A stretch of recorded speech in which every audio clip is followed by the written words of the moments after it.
I feel so spoiled. I'm biting my tongue hearing about all this warm weather. We're freezing again. It's no fun. And as we well know, this won't last long, but for the next couple of days, it's supposed to be warm. Oh, good for you. Well, I'm happy for you. Yeah, really, I am. I wish see we that. could share those warm temperatures. Yeah.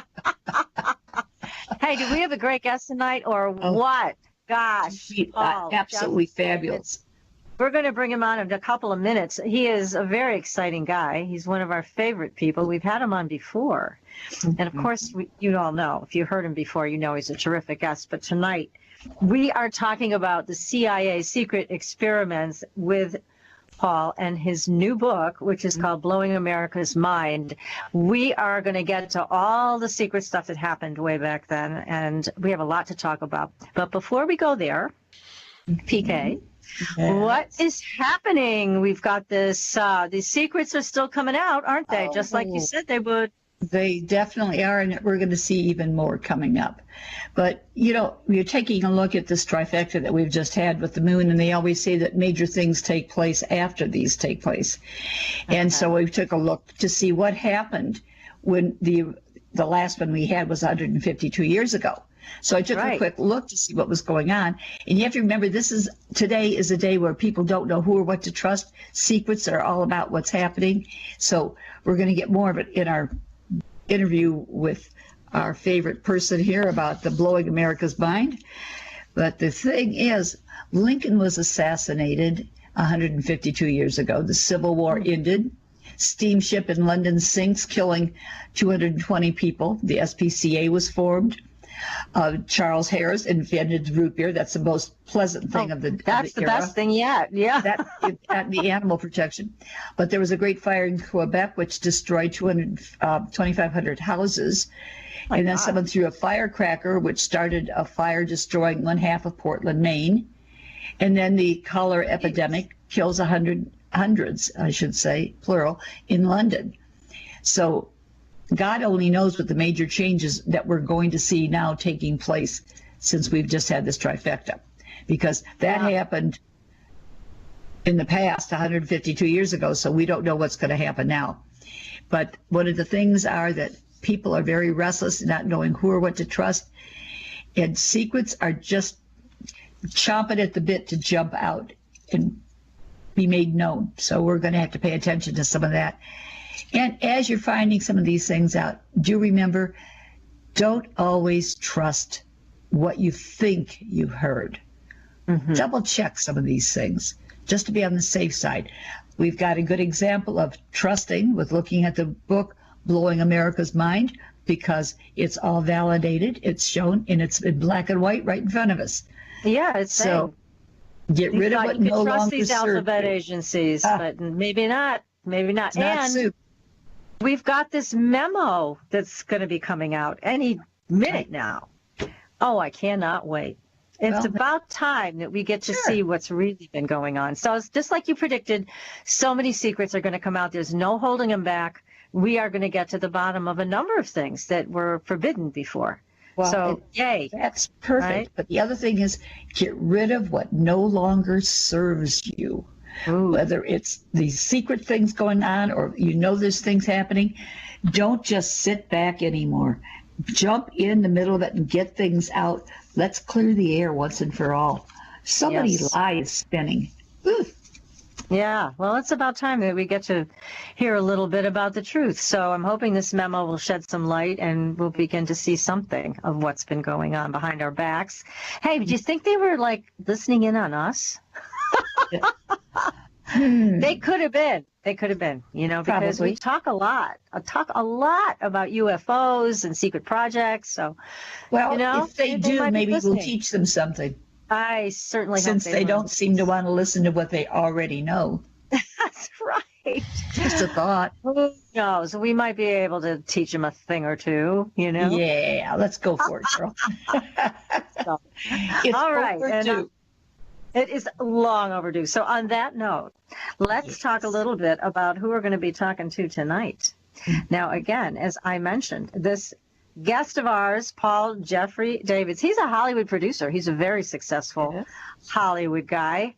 And He's also a Princeton graduate, very smart young man back then, very smart older man now, and he is going to tell us all about what happened to him and his friend, a co-author, John Selby, this new book that you are holding in your hand and I'm holding in mine. See it? It is fabulous.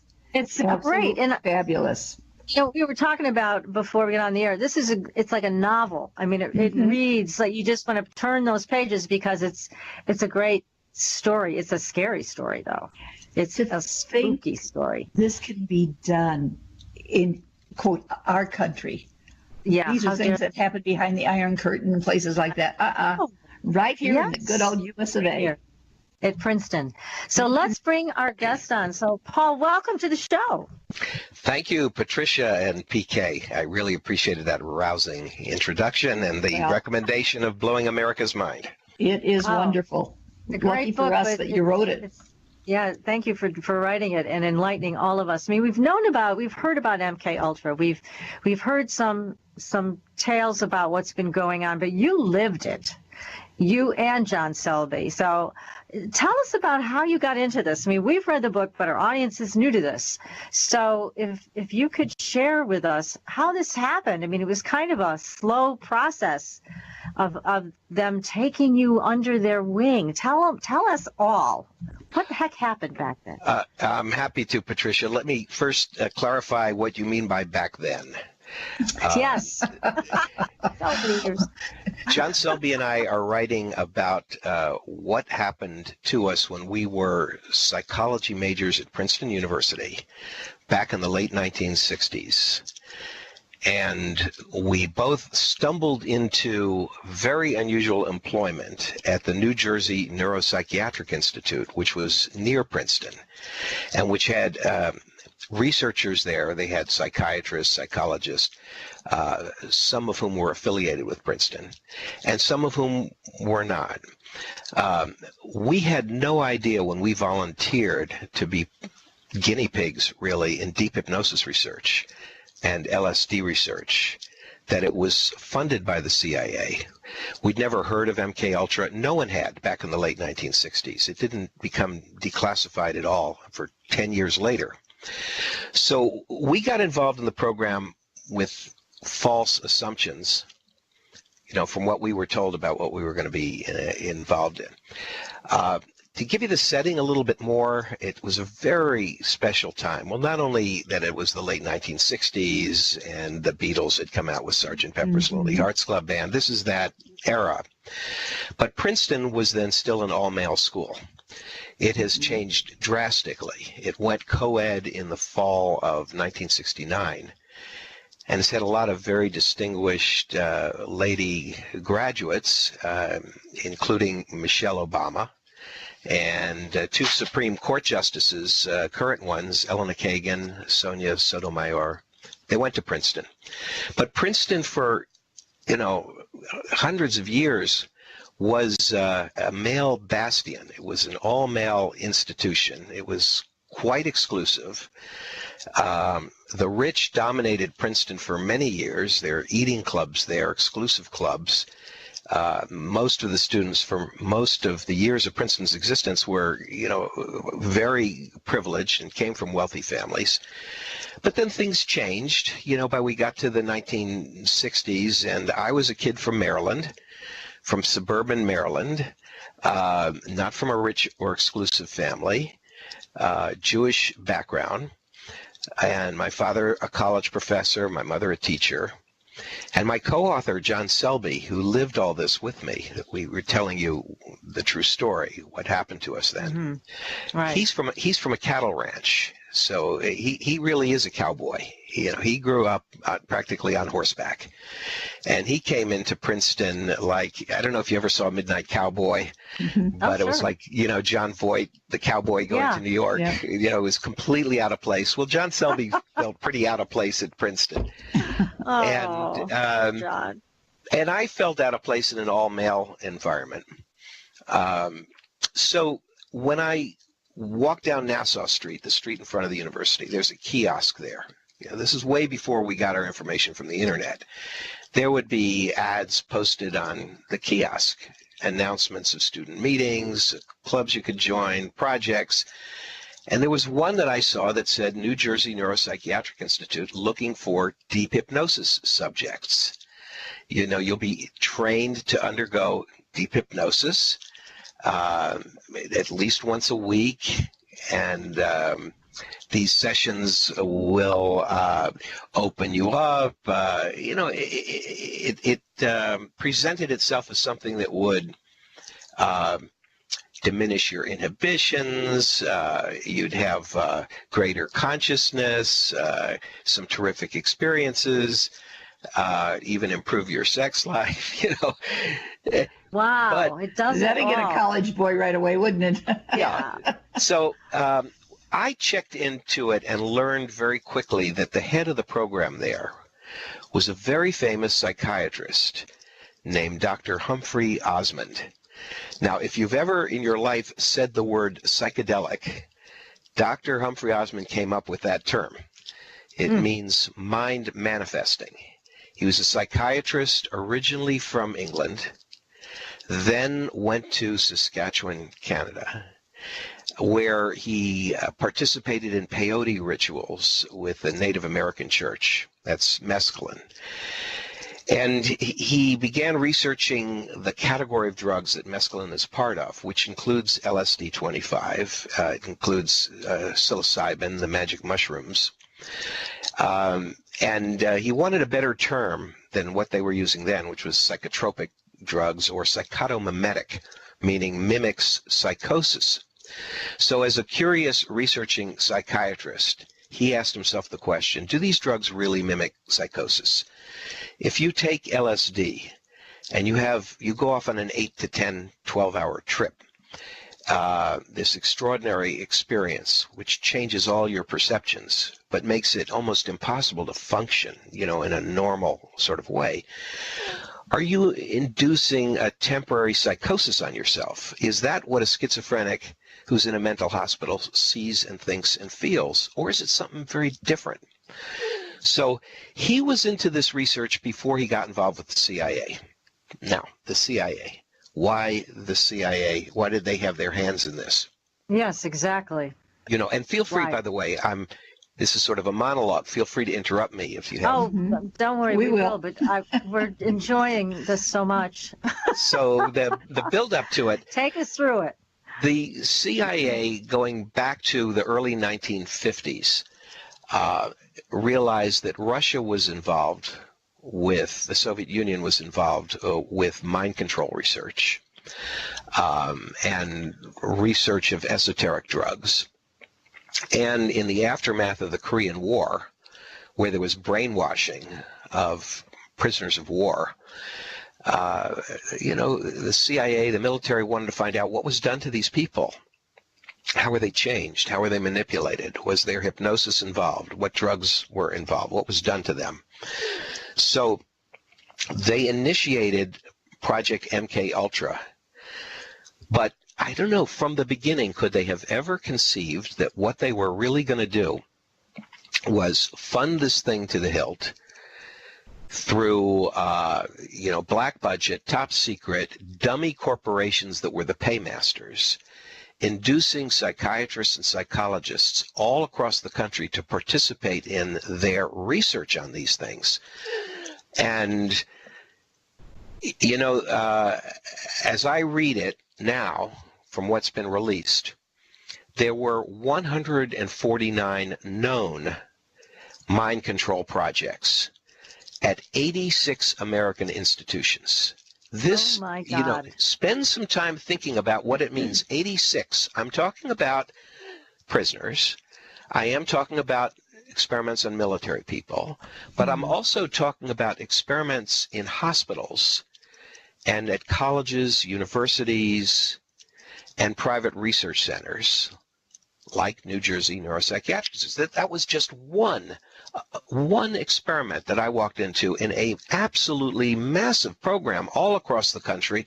Many of the guinea pigs had no idea that they were being used They Not hadn't this way, consented. not the way they were using them. No, That's the well, thing that's so disturbing. We're never is told that- anything. You're a hospital No. patient and you're given an experimental drug and they're studying you, you know? And you don't know that. Yeah, and even with you, when you were looking at the kiosk notification, Yeah. they just talked about deep hypnosis. They didn't talk about the LSD. They didn't talk about anything else, just that this was going to be possibly a good thing for you.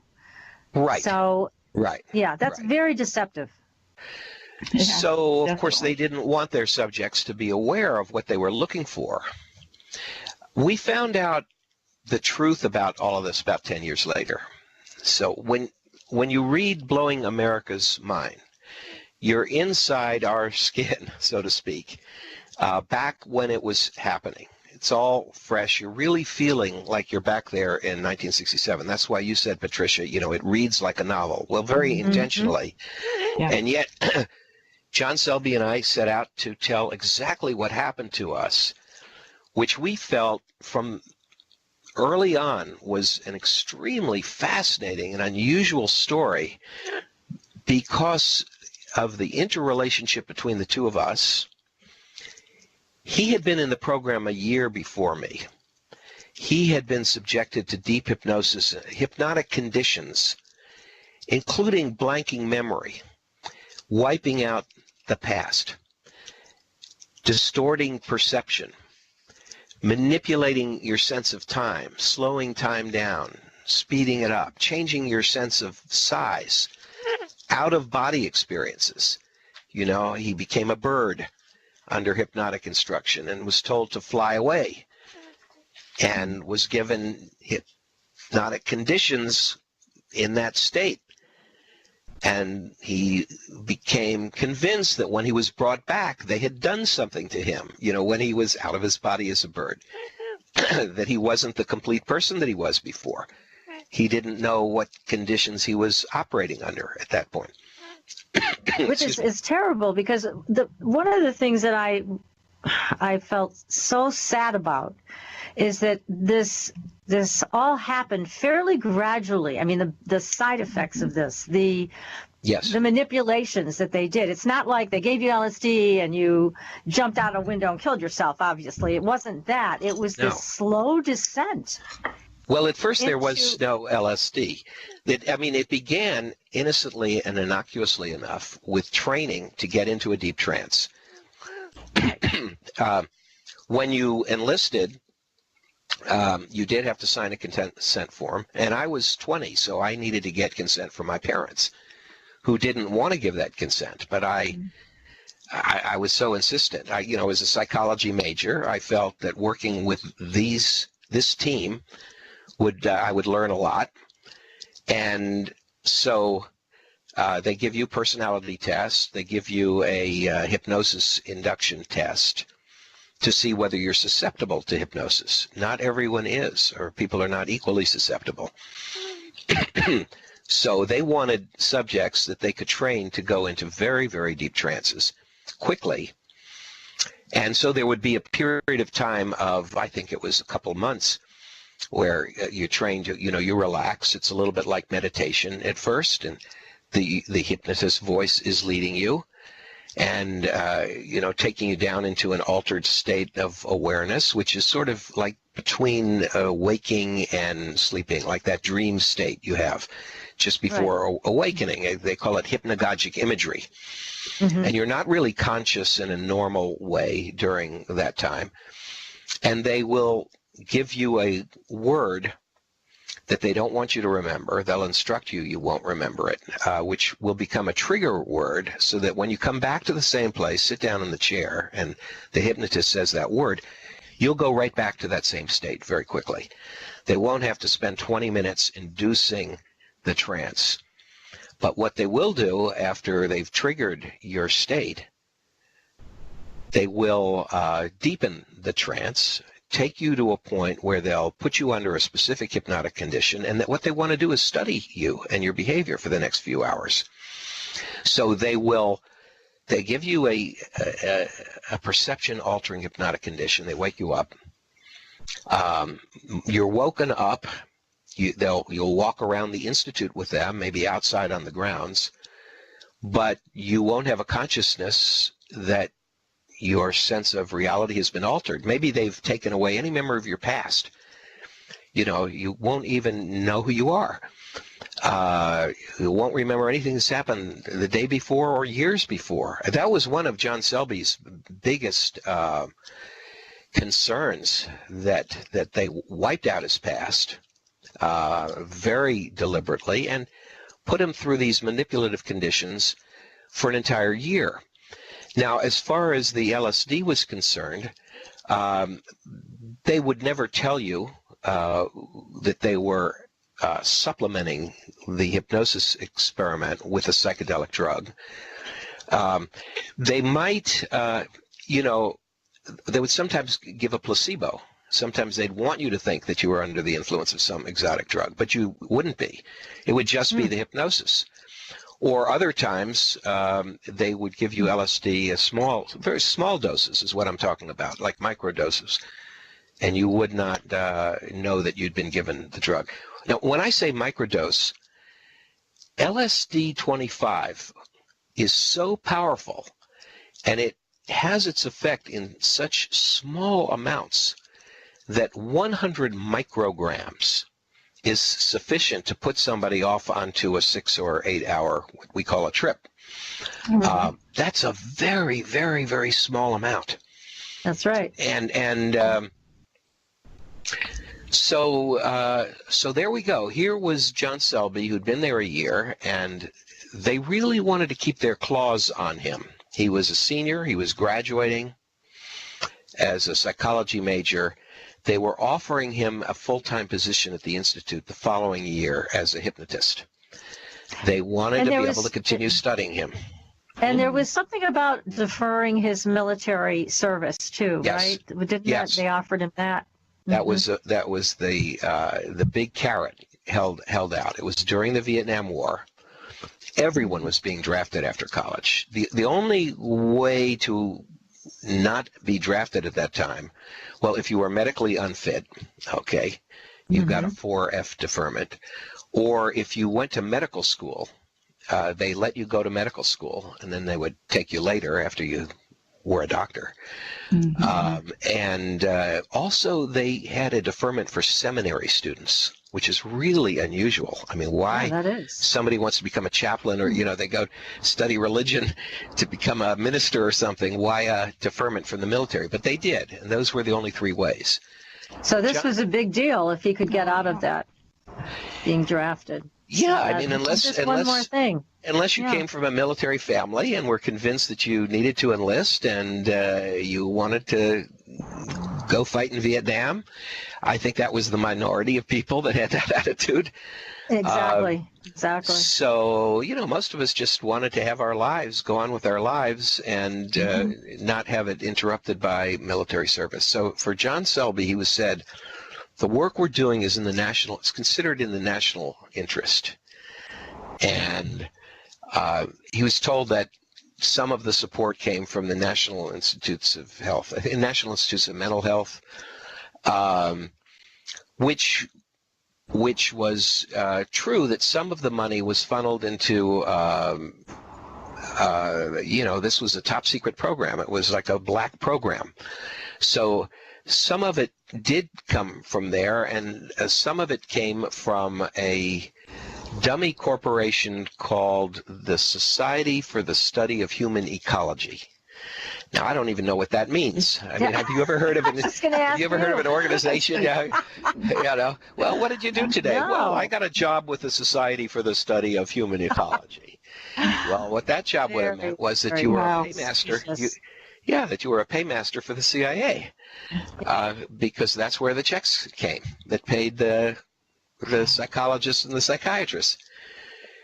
So, yes, they enticed John Selby with the draft deferment concept, and so he really, and this is, I think, and I think you'll both agree with this, this is part of the real drama of the book, that you have this young man from the cattle ranch at Princeton who got into this hypnosis stuff and LSD, and really wanted at a certain point to get out of it. He felt that he was being haunted, damaged, that the hypnotic conditions were not being erased.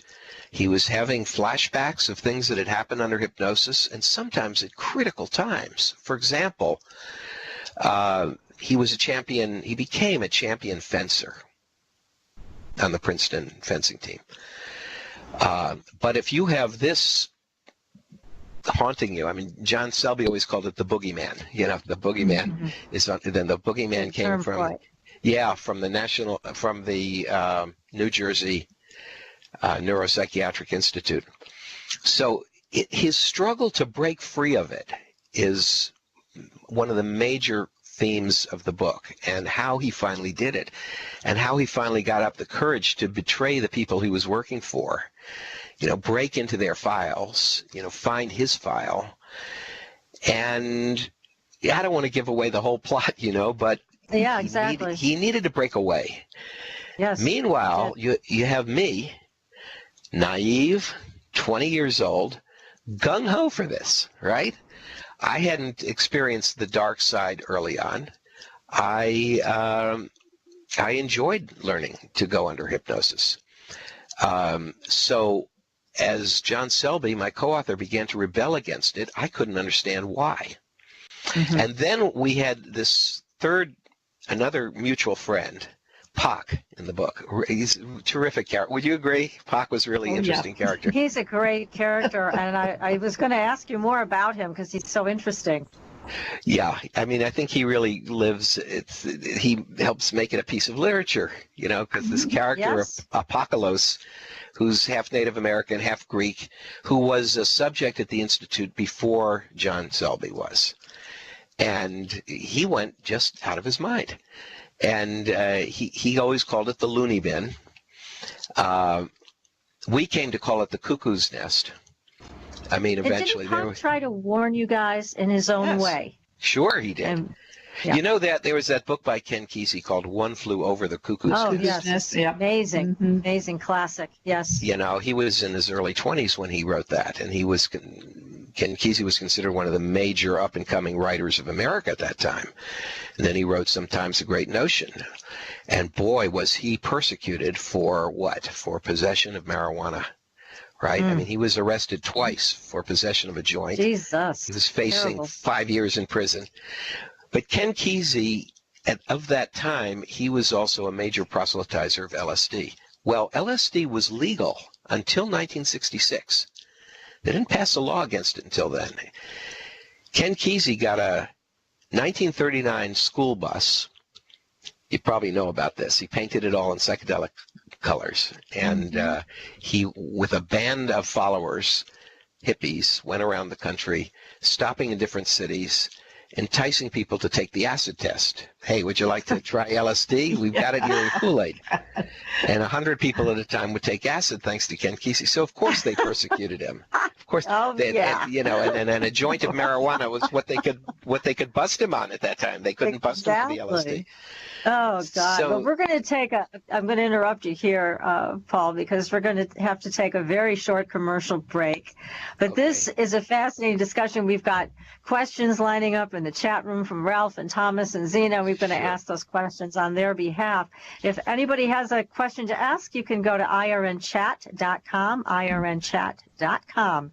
We'll ask your question for you with this fascinating discussion that we're having tonight with Paul Davids, Blowing America's Mind. We'll be back in a very few minutes. You're listening to Supernatural Girlz Radio.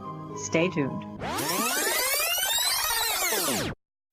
Welcome back, everyone, to Supernatural Girlz Radio. I'm your host, Patricia Baker. I'm here with my co-host, PK, and our guest, very exciting guest tonight, Paul Jeffrey Davids, and he is the author of this book, Blowing America's Minds. Yes, it is. This is an amazing story. It's a true story of Princeton CIA mind control, LSD, and Zen, and he is giving us the inside scoop tonight on all of this. So I'm going to ask a couple questions of you, Paul, from our chat room. And this is from Zena, who's asking, did any of these kids' families not ask the school what was going on? That's a good one. I can't speak of many instances, but in the book, John Selby certainly deals with his problems with his own family. I mean, they were enraged by his involvement in this, and they actually cut him off. I mean, it got to the point where he couldn't go home for Christmas. But I don't know. The parents, my parents never interfered. They never tried to stop it. They would not the people who would have picked up the phone and said, what are you doing to my son? And, the changes and the influences were kind of subtle. So that's the best I can do with that question, I think. Yeah, and I think, too, back then, people had a much larger sense of trust with institutions, government, blah, blah, blah. So, they not wouldn't necessarily have to question it. I mean, your parents' generation, not you, but your parents' generation. They wouldn't have questioned, Princeton. What's Princeton doing in this? Or the New Jersey Neuropsychiatric Institute is considered to be it doesn't exist anymore, but it was considered to be a reputable institution. It was also a mental hospital. There were full-time schizophrenic patients there in other buildings. We had this 3-story brick edifice that was the Bureau of Research that we went to, but when we drove down the long road from the entrance gate along a lake to get there, we passed buildings that had, patients who were there permanently. Eventually, after MK Ultra was exposed, and the names of these doctors and their connection to the program became public, they closed down the Bureau of Research. Interesting fate of what happened to the doctors involved at that point, who sort of scattered to the winds in different directions, and they changed the name of the New Jersey Neuropsychiatric Institute. It became a new institution called the New Jersey Developmental Center. Now, does that sound like a psychiatric hospital to you? No, it does not. No, but it still was, and it enabled them to retire all the files from before, because now it's a different institution. They're clean, okay? How about it? Yeah, how about it? Sneaky. So, where would you like to go next? Yeah. Well, here's just one more question I'm going to ask before we have. We're going to go into why you did this now, why you and John decided to release this book now. But first, Thomas has a good question. He's saying, were you guys already experimenting with drugs prior to this? Question. No, neither of us. John Selby had his first experience being turned on with LSD by Dr. Humphrey Osmond. And he doesn't describe that experience in the book, but if you go to our website for the book, which is blowingamericasmind.com. There's blogs there that John Selby and I have written. And one of them, John Selby describes that whole first experience with Aldous Huxley. Now, let me just say, and as for myself, absolutely not. No experience. When you read the book, you'll see my first experiences when Pac, turns me on with grass for the first time. And I think that's a pretty funny chapter, really. But, we felt we were in such good hands with Dr. Osmond, partially because we learned that he was a friend of the great writer Aldous Huxley, who wrote Brave New World. And he turned on Aldous Huxley with mescaline. And Aldous Huxley wrote about that experience, and it became a book called The Doors of Perception. And that became a very famous, important book, maybe the best description of a psychedelic experience that we have as literature. Jim Morrison and the Doors, well, they took their name from that book, The Doors of Perception. So at that period of history, who wouldn't have wanted to experience this remarkable drug in the hands of Humphrey Osmond? Yes, professionals. Yeah, well, that was part of the motivation of getting involved in the Institute, because we were curious about these things. Very little was known about it then. I mean, the Beatles were beginning to promote it, Lucy in the Sky with Diamonds, and, they had been to the Orient, and they talked about how the psychedelic experience was like a sort of chemical route to nirvana, So a lot of people were being enticed by this kind of talk. And, like with Ken Kesey that I was talking about before, he turned on a lot of people just on the street. But for us, we were trying to do it in a sensible way, all right? And that was going to the Institute. So you thought. We thought. Yeah, It was exactly. funded by the CIA, and they had some nefarious purposes in mind in their research. And they were very nefarious. And again, let's go to that question we were discussing off the air, because as you mentioned, this is very important. This happened a long time ago. Why did you and John decide to release this material now? All right. We began writing the book a couple years after this happened. So we were still in our early to mid-20s, let's say. And it was still fresh on our minds. Everything that we could actually remember. I mean, John and I had to help each other break through some of the hypnotic blocking to bring it all to the surface for both of us. But we began writing this in the early 1970s, again, before anything was known about MK Ultra. But we did succeed in getting down our experiences and the people that we knew and the interactions and the dialogue while it was still relatively fresh, so we could be accurate about what would happen. But we could not get the full picture. We didn't have the full picture at that point. We weren't mature enough, and we had no idea about the military involvement in it. So there came a point where we put the book down, and it went into a drawer to gather dust as an unfinished manuscript. I do want to mention at this point, too, that when John Selby left the Institute under very unfriendly terms, which is in here, he and his girlfriend just picked up and left Princeton. He was being tailed by some spooks at that point, too. They were making themselves obvious. What they objected to was that John Selby had released information to the press about this that he wasn't supposed to, and about the use of psychedelic drugs at Princeton. And the president of Princeton University became quite annoyed about that. That was Robert F. Goldman. He did. Don't we have quite a great chapter? Isn't that really special, the chapter? It really is a great chapter when you talk about this, because, and here's my question about John and why he divulged this information, because I mean, it seems like he must have known on some level that what he was talking about was going to create a very negative response from the people he was involved with. Did he not know that, or he did didn't the care. LSD break down his barriers? Oh, he didn't care. Yes, he didn't care. I mean, it was like what Timothy Leary did. He was a Harvard professor. By the way, one of my film projects, I've made 10, and one of them is the film Timothy Leary's Dead, the biography of LSD guru from Harvard, the professor Timothy Leary.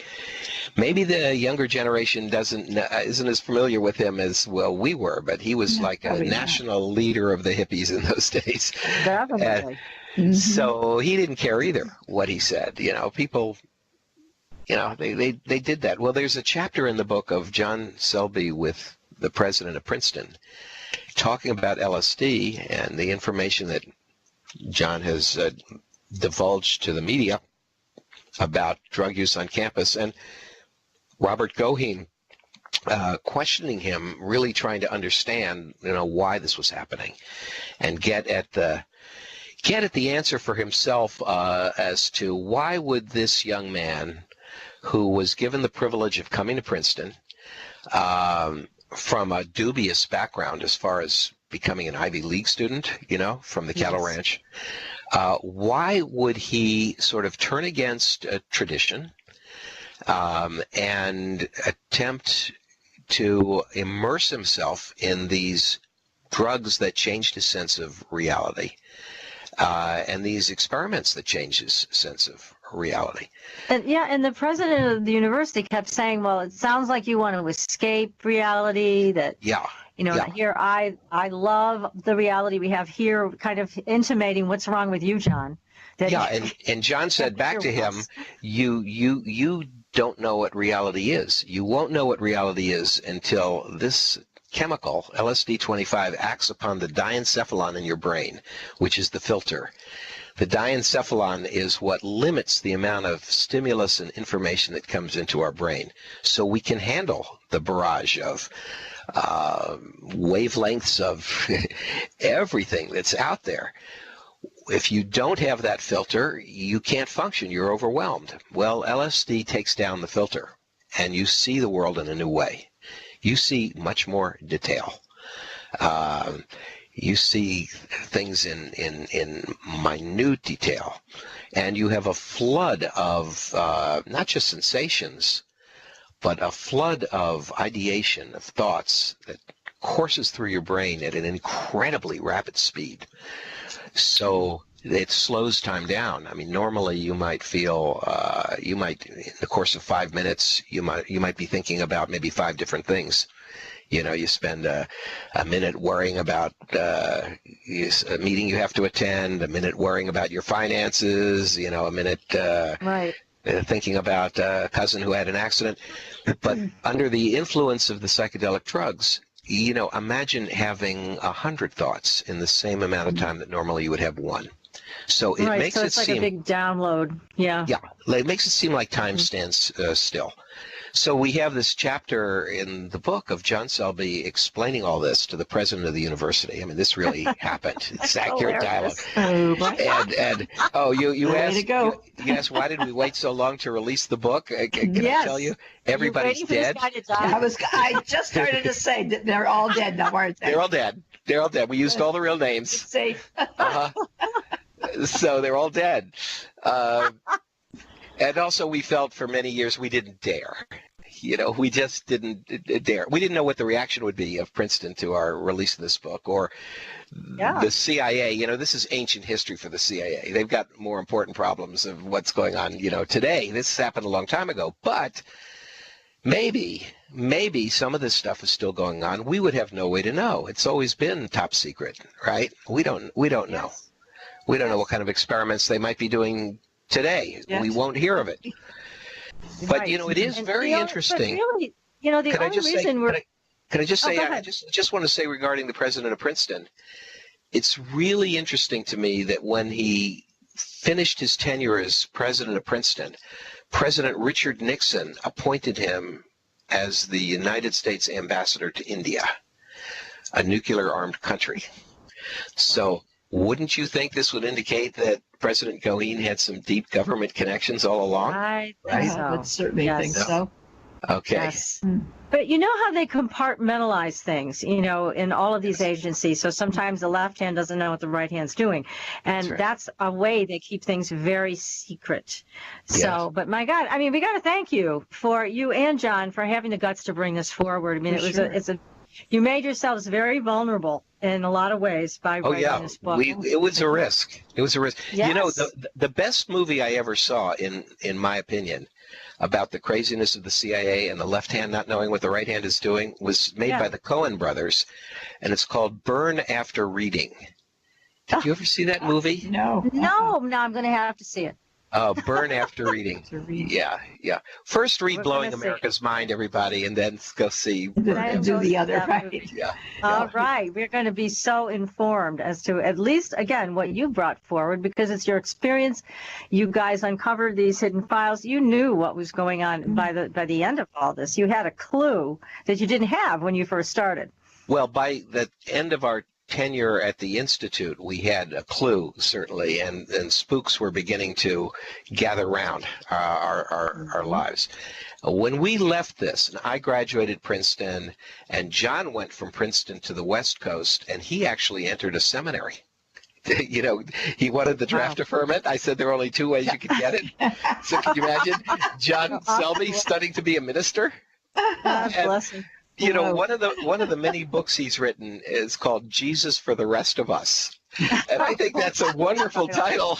It's like, okay, yes. yeah. What if you're not a devout believer, right? Well, Yeah. you're one of the rest of us. Well, that's great. You can convey the message that way. I love it. How creative. But we went off into different directions. But when he left the Institute, and I was still part of it, I was still supporting the research, still happy to be connected with Dr. Osmond and Dr. Bernard Aronson. Bernie, we called him. Bernie Aronson was the head hypnotist, psychologist, a Princeton psychologist. Oh, wow, is he a complex personality. And I think we paint quite a portrait of him, don't we, Bernie? You do. You do. You know? The problem was that Bernie, master hypnotist, hypnotizing a lot of boys, well, he liked boys. Oh. You know what I'm saying? So there was that aspect of it, too. Yeah, that's, again, another scary thing. He couldn't be trusted. And I learned that toward the end. And John Selby learned it along the way, too. But the Institute warned me not to talk to him after he departed, that he had betrayed them, betrayed the research, was telling lies about them, anything they could throw out there to say, cut off contact with him if you want to stay part of the research. And so I did. I did not talk to him for, it was a couple of years. I graduated, and I was one of the first people accepted I was a fellowship student at the American Film Institute, the Center for Advanced Film Studies in Los Angeles. You know, that was sort of the underpinning of my future career, the fact that I became one of those fellows at the AFI. That was quite an honor. Goodness. It was. And John Selby, on the other hand, well, he was the seminary student. Now, I finished at the AFI and wanted to make my first feature film. I made a student film there. And I wanted this story, Blowing America's Mind, to be my first real project, you know, to get out there and get known at that time. Yeah. You know, I'm talking, I was in my mid-20s. I had recently gotten married. And I'm still married, by the way, after all these years. We celebrated. Congratulations! That's a novelty in itself. We celebrated our 46th anniversary a couple weeks ago. Congratulations. That's wonderful, Paul. Congratulations to both of you. That's really terrific. Thank you. Actually, it was only about a week ago. So, but wow. I wanted this to be my first movie, so I wanted to write it with John Selby, so I had to find him. And that was hard. And he was in Northern California. I think he was in San Rafael at that point, San Rafael. And it was awkward when I got him on the phone, and we hadn't talked in a couple of years, and, you know, the Institute had turned him into the boogeyman, and so there was this sort of ice between us at the beginning that I had to break, to tell him, look, I left the Institute too. I came to understand all those warnings you gave me. I think we should do it as a book. He said, come on up here. Let's talk about it. So we quickly decided to start working on it, and then he came down to Los Angeles. You know, he sat in on some of the seminars at the AFI. And we worked on this actively for well over a year back then, a year and a half maybe, but we just couldn't finish it. Now, in 1977, that is when MK Ultra, the mind control experiments, were exposed. And we learned about it for the first time. There were newspaper headlines across the whole country, every newspaper. We've got a lot of those headlines in the book. Did you find that helpful, Patricia, to read? That was, yes. Oh, God, definitely. Yes. We both really liked seeing that. I mean, it gave a whole other sense of reality. And a lot of them were from the New York Times, right? Yes. New York Times. It wasn't just Los like Angeles local Times. college media. We're talking major influential media was covering this. Yeah, we have the headline of the New York Times of the CIA telling Columbia University and Princeton of the secret behavioral research. So, and then the Los Angeles Times wrote an editorial. The headline was "The CIA, blowing America's mind." And they talked about how the danger confronting the American people was, how do you get the CIA to cease and desist on doing things that undermine the very freedoms that they were formed to protect. Exactly. So we liked that expression, blowing America's mind, and it eventually became the title of our book. We had like 20 other titles along the way. We couldn't quite decide, but finally that was it. Perfect. Yeah, and then it is perfect. We tried to finish the book in 1977 when these headlines came out. We worked on it probably for another year, and we couldn't quite get it. So we tried a couple more times through the years. But this was gathering dust in a drawer. John Selby was traveling the world. He was becoming a well-known writer and a popular writer, mainly of popular psychology, popular philosophy, and adventure stories. So he wrote a lot of books. He went to, he was in West Germany. He married a lady from Germany. Before that, he was in Mexico, he was in South America, in wild parts. He was in South Africa. And then he was in Kauai, and the island of Kauai for, it must have been maybe 15, 20 years. He lived, in Kauai, in the wilds. I mean, he just pushed society away. He wrote his books. And he became popular, very good writer. I mean, that's the one heartening element I think both PK and I were happy to see. You're both so successful.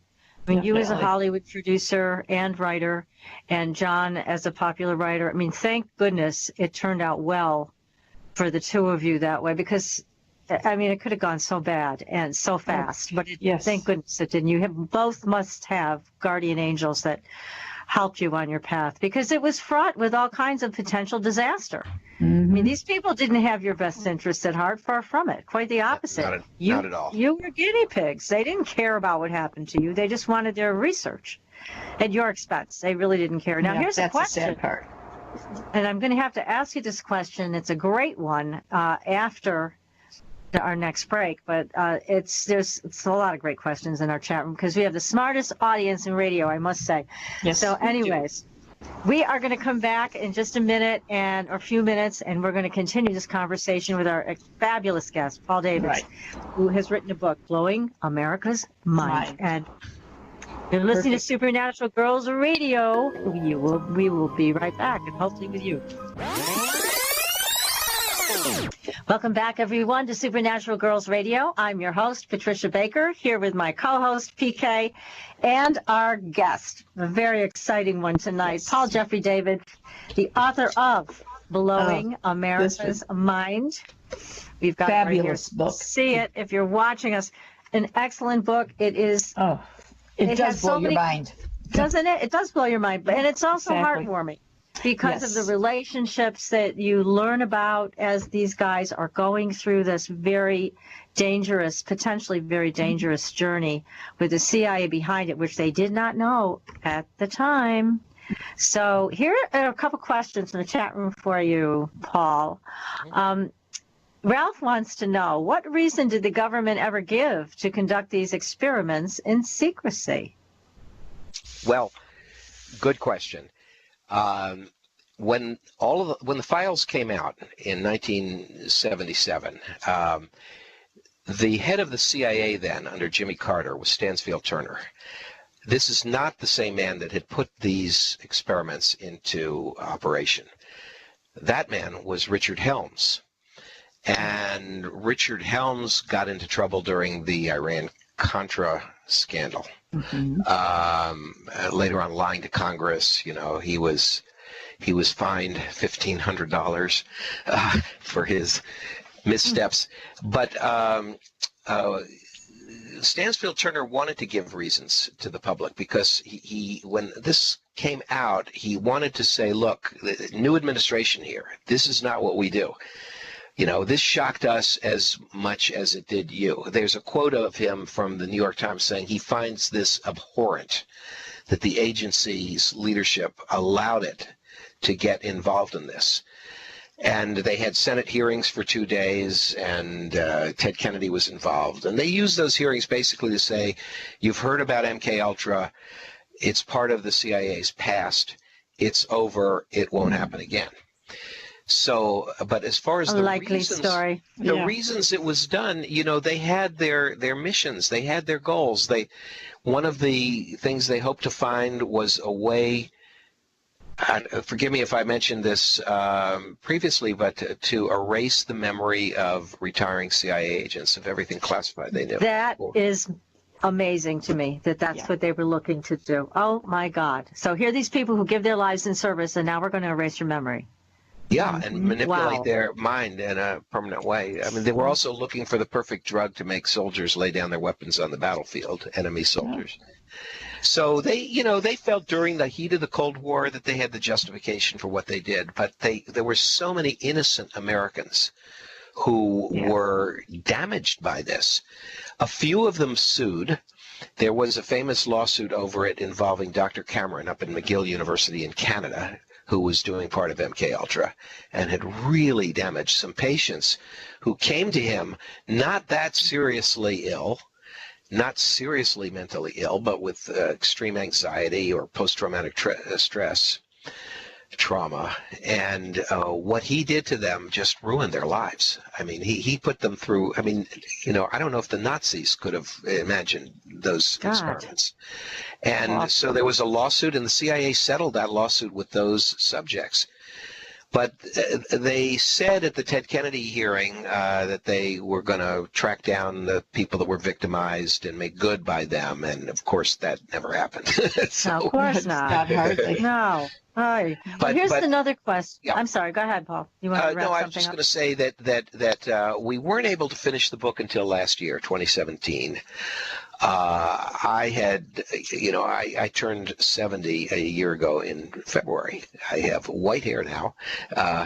And I talked to John Selby. We hadn't talked very frequently. And I said, are we going to finish it? Or is this going to get out there while we're still above ground? Because it's not going to get out there when we're below ground. That's for sure. So I have a production company, Yellow Hat Productions, Inc., and a division of that is the publishing company, Yellow Hat Publishing. Waiting for New York to decide to publish this book, you'd drop dead 20 times before you'd get a yes. Absolutely.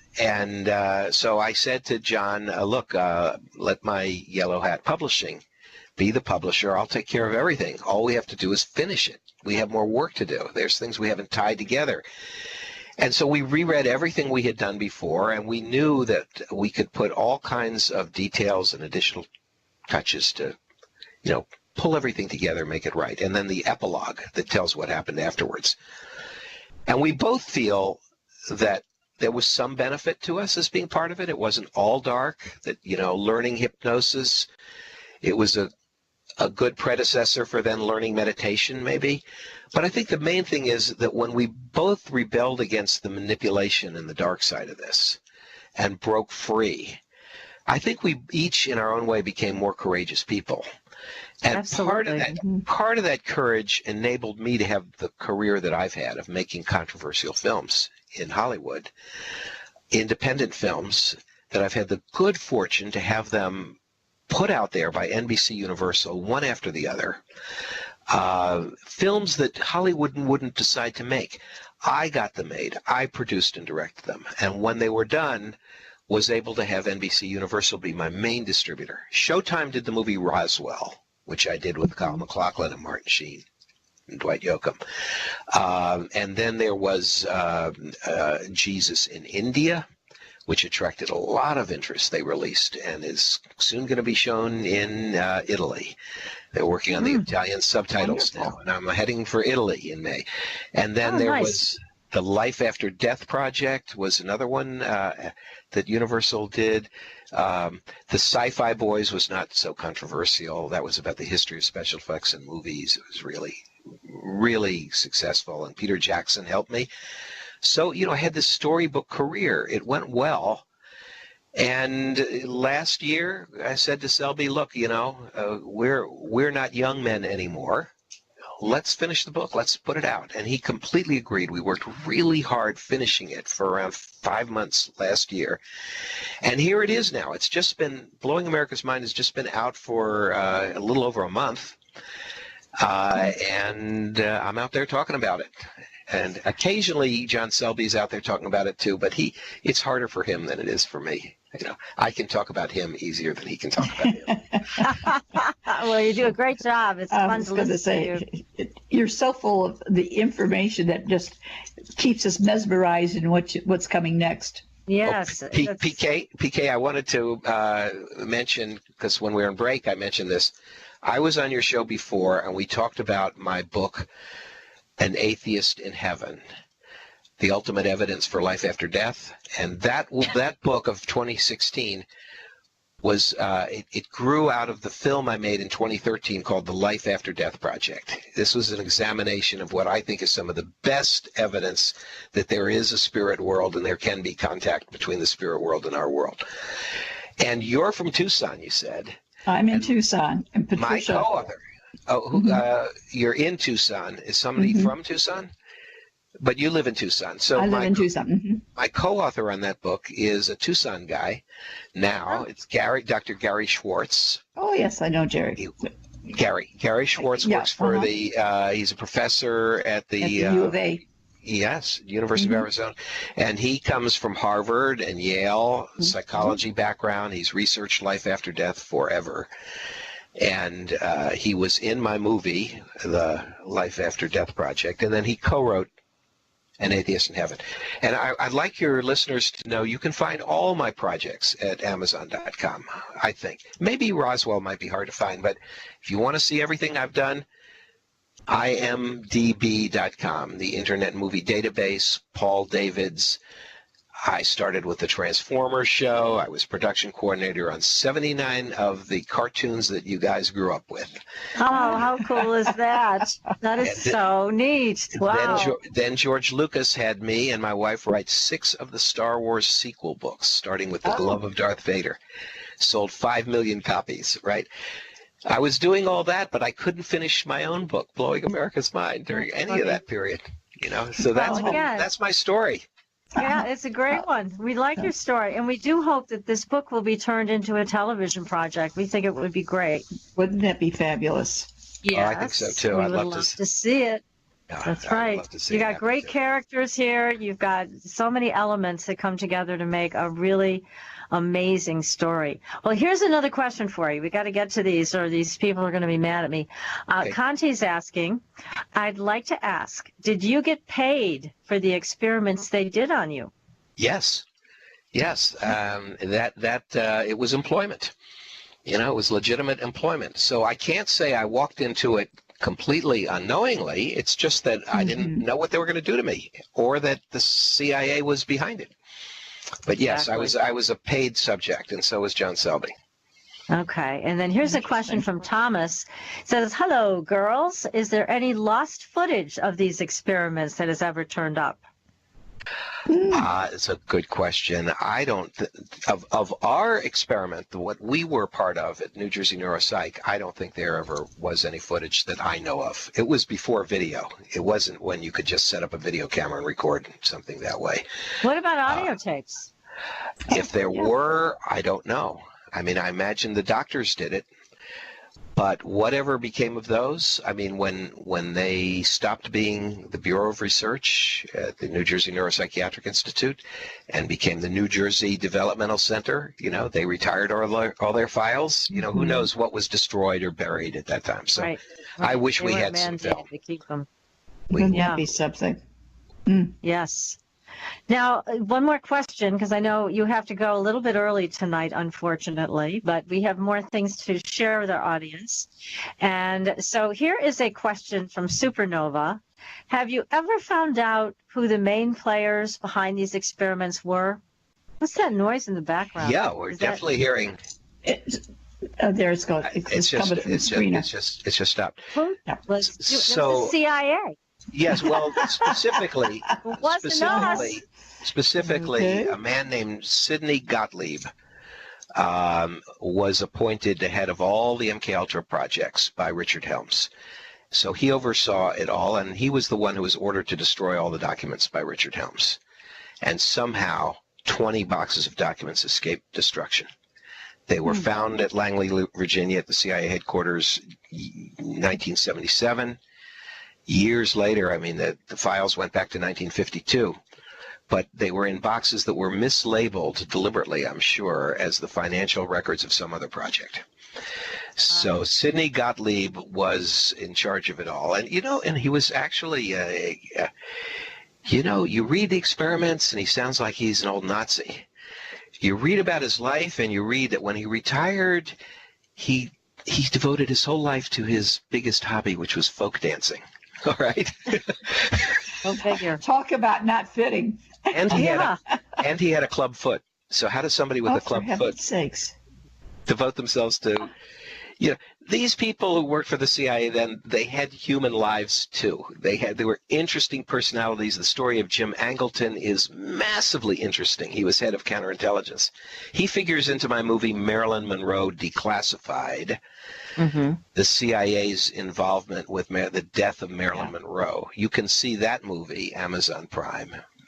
You'll learn a lot. It exposes a lot of secrets, just like this book. Yeah. So. Yeah, that's how, now I have things to watch. It's amazing. Definitely. Paul, thank you. Because there's been kind of not so many things that are good. So now we know to watch your stuff. At least we'll be entertained and we'll learn something at the same time. Couldn't ask for anything better. Yeah, there's also my biography of Timothy Leary. Timothy Leary's dead. I filmed that 20 years or so after the Institute experience. And Timothy Leary enlisted me to do his biography. And that you can find online now, too. Timothy Leary's dead. Paul, do you have a website that lists all of your projects? Yes. Well, here's a couple of websites I'll suggest. If you go to pauldavids.com, that's my old website. It's not quite up to date. It doesn't have the couple latest, but it has all the early projects, a lot about them. And then there's pauldavids-artist.com. I'm an artist, and that mainly has a couple hundred of my works of art. But it also, as you go down the menu, you'll find things about my books and about my films. And if you go to, as I said, imdb.com, the Internet Movie Database, Paul Davids, put in my name there, and everything I've done will come up, including the name of every one of those 79 Transformers shows that I was. Oh, that's great. Great. Yeah, well, that'll be great for our audience to go and learn more about your projects and watch them and read them. Again, you're a delightful guest, Paul. As always, we're so happy to have you on the show with us tonight, and we thank you for writing this book also, because it's something we all need to read. Here it is again. Don't forget it. Blowing That's right. America's Mind. It's a great book, everybody. Tricia, it's I said it's at Amazon. I want to say it's the printed book that you have, but it's also available on Kindle. You can get it at Amazon. Okay. So people can get the electronic version too. Sure, which is and if you have another ebook reader that's not Kindle, you can find that out there too. Go to, I think, Baker and Taylor. Just search "Blowing America's Mind." You. My name. You'll find the book. You'll find it. We'll follow the breadcrumbs. And again, Paul, thank you so much for your time tonight. We really appreciate it. What a delight. And thank you better both. Keep us posted when this comes out on TV so we can announce it to our audience. Yes, definitely. I can only hope it happens. Thank you both. Oh, it will, of course. Okay. Yes. We hope it does. Thank you so much, Paul. Take care. Good night, Paul. Night. Now, everybody stay with us because we're going to be sharing some information that you may want to hear. Okay. Well, that was very interesting talking to Paul. He's a great guest. Wasn't it, though? Oh. Yeah. We've interviewed him before. We had no idea that he was a guinea pig for the CIA. No. But we had no devil hid all of that from us. He kept it all quiet. Yeah. Well, thank God he survived it. Some people didn't. There were some people who died, and so he talked about people whose lives were ruined, but there's also people who died from some MK Ultra nonsense. So I think one of the things that he said, they held off doing the book until after everyone had passed. Yeah, makes sense. Yeah, I could understand that. No conflict this way. Yes, because as he talks about in the book, John was threatened by a couple of guys from the CIA who showed up he was going to get in his car, and there they were. And they threatened him that if he did it again, if he divulged information to the press, that they would kill him. So it was serious that was stuff. directed to the point. Now, exactly. Yeah. Now I can see why they waited so long to finish it up. Yeah, they said Absolutely. almost 50 years. Yeah. And it just shows the power of these agencies when they're doing things they really have no business doing, and especially with the level of secrecy and deception. So people aren't able to make really good decisions. If they had known what was involved, I bet you anything, they never would have gone down that road with those people. Well, some people are risk takers. They get a thrill out of finding out something different. But once they got involved, there was no way to really get out.